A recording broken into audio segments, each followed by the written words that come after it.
can never do it like I.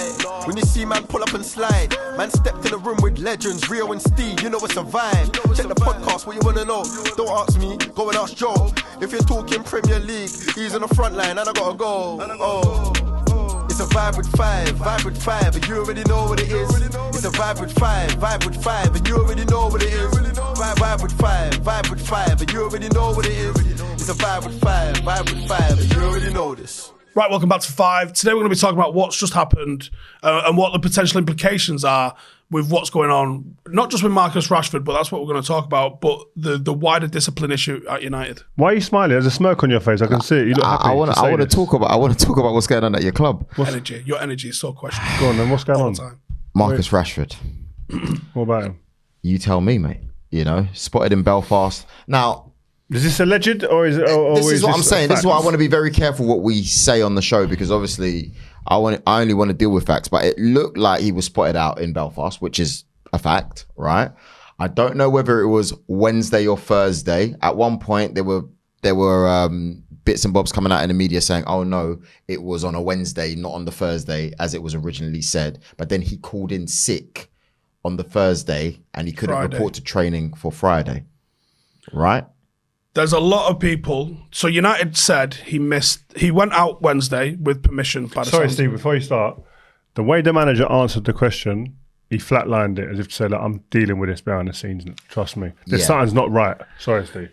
We're going to get to that as well. And on the back of that, yeah, if he was just ill and he was out at the right time with permission, he goes... just saying it, yeah. There's not a problem. So there's obviously a problem. So him, by making any comment on it in the manner that he did, I'm more inclined, that as he was out on Thursday, I was getting DMs of videos and stuff. So I'm inclined to think that people didn't sit on them for 24 hours before sending them to me. People are like, he's like right in front of me now. Really? Yeah, I believe Roshan's just signed for a club in Belfast, isn't that the move? So I think he'd gone out with Roshan, is what I'm hearing. Now, I think the problem here is not that he can't go anywhere, but if it causes you to miss training, now he might have just coincidentally been ill, but you put yourself on an aeroplane where you're breathing in all that mixed air, you're putting yourself in a position to be ill. He's on a PJ. Like, you what? He's on a PJ. It's only he there on was PJ. it? Was he not on Ryanair? I don't believe that. It's pretty easy, on Ryanair though, just to... Yeah. Well, it's like 28 quid. I don't believe I think he's a PJ, man. If he got filmed leaving the club, can you imagine him sitting on Ryanair like this? Yeah, Mate, there would have been the pictures would have been there. Yeah, you're right. You know what I mean? It probably was a private jet, yeah. All right, fair play. But either way, you put yourself in a position where you got to travel, you still got to do airports and stuff like... You don't. You get ill, don't you? You get ill when you're traveling and stuff and you're flying and things like that. It's not ideal preparation for training. Bingo. Especially if you're coming back Friday morning, or supposedly coming back Friday morning. You're not putting yourself in a position, especially with what's going on with literally every other winger at the club, especially with the situation the club is in, and especially with how your individual performance has been this season. Do you know if he'd have done it last season, when he scored 30 goals? No one would have cared. Yeah. It's weird. It's no wrong, one would have cared. Because it's still not the right prep. Someone might have said something, but the feeling's different. You get grace. 100%. Did you witness it when you played? Off the top of my head, I think that, listen, people stepped out of line in my year. I did. I was one of them. Do you know what I mean? But I would like to think that more often than not, most of the time, if not all, my professionalism around training was right. We tried to go out at the right times. I just think that, like Steve said, the club's in this different. My area, you can't judge it against my area because we were flying. We were winning everything. So you're going to get grace on a lot of things. Whereas you have to have that self-awareness. Am I putting myself in a position where people could pick at me, or I could be tripped over here?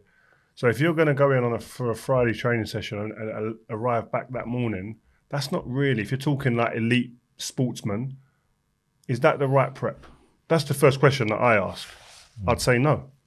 So already there, you're at a disadvantage. So, and my point is that the way the manager responded to the question tells me that he's not happy with what's happened. There's something wrong. He's gone outside of the boundaries that have been set.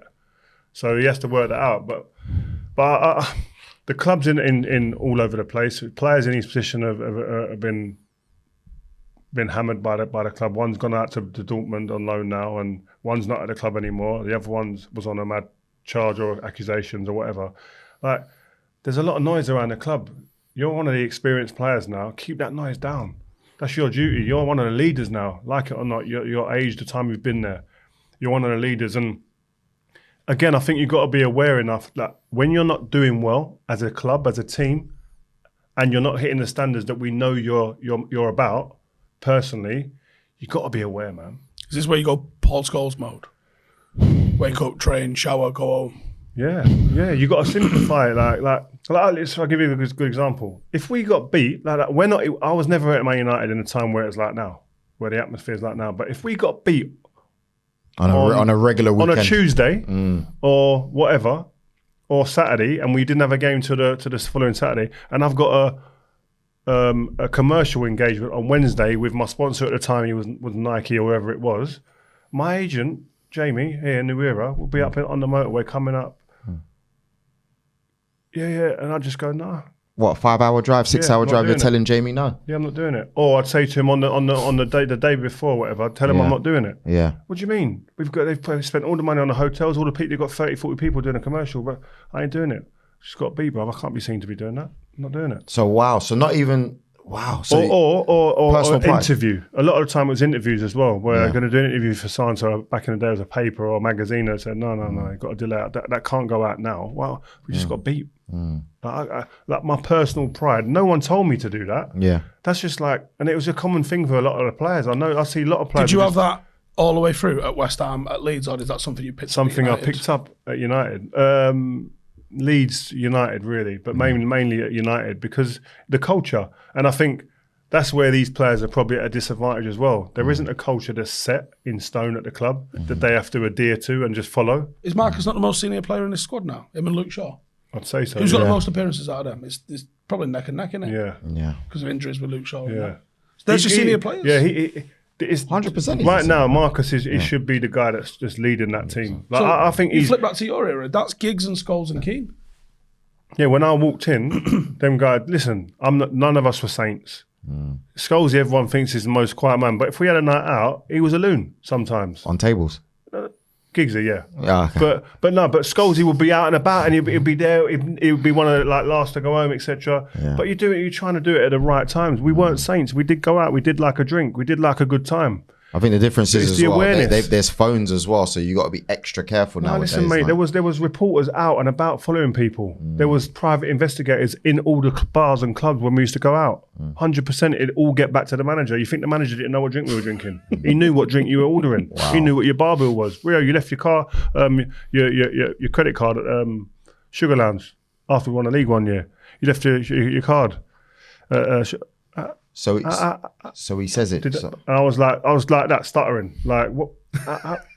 But they know. They just know these things. So you have to have the awareness. Whereas now, it's not your manager that knows everything. The bloody world knows because of the phones and all that stuff. So you've got to be even more diligent and careful. I want to ask you something within the segment, though. We were talking in the group chat yesterday with Anton Ferdinand. The take on. He's got a big one this week. He talks about the contrast in treatment. We had him on here a couple of weeks ago. Can you see there's a difference in Ten Hag, the way he's responding? Now, you said one thing. You said by the way he spoke to the media, there's definitely something that's happened, right?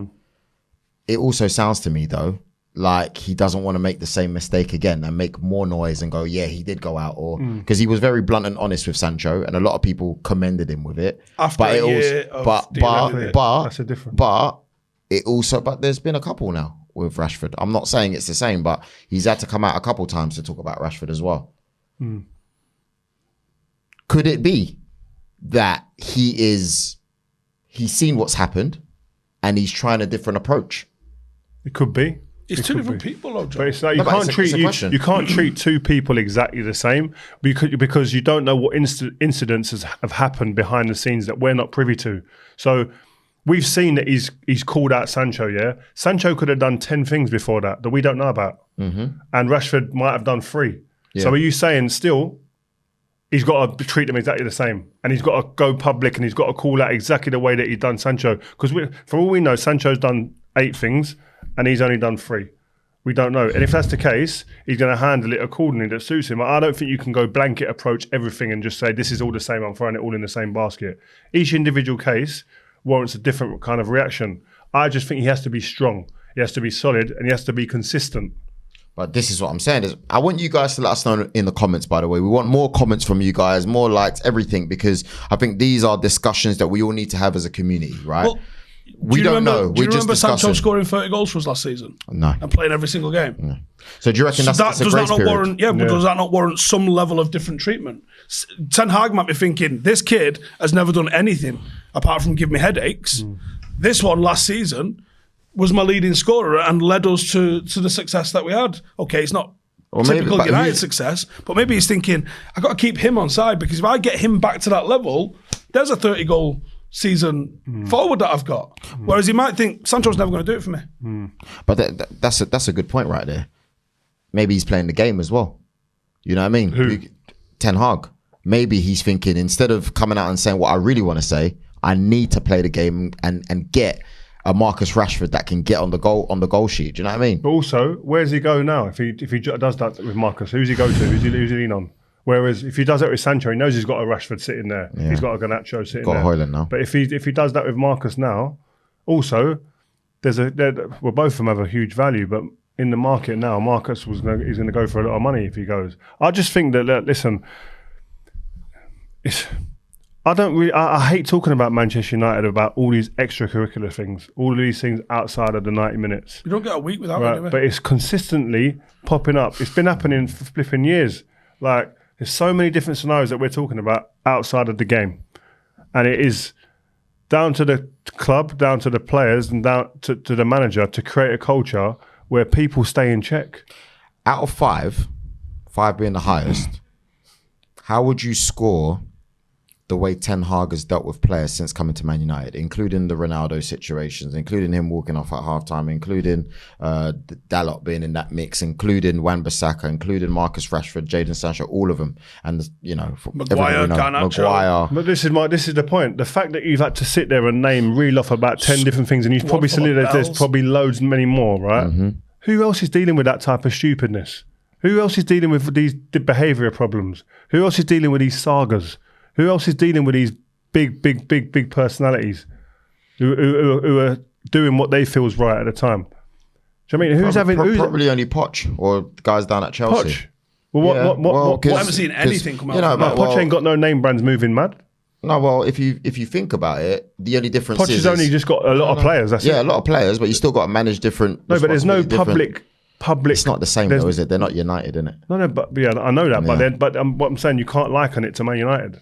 Because it's a bigger club. And not just a bigger club. It's just different because all he's got is an influx of a lot of players and having to juggle that. All he's got, you don't know that. No. But I'm saying he hasn't. The point is that we don't know anything, so it's not getting out.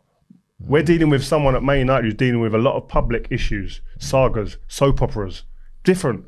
One's doing it behind closed doors, and one's doing it in the glare of the public, and we're the biggest club in the world. What percentage of his week do you reckon he has with his head on his desk? What, banging his head on his desk? Not just laying there. Yeah, gone. I reckon he's slumped about 4 or 5 days a week. First hour. Out of 5, Rio, where'd you name it? What number? I think it's wrong to have to name it. I don't think you can do that because I think it's unprecedented. I think it's consistent though. I think he's been quite solid with it. Like Ronaldo, fuck about, see ya.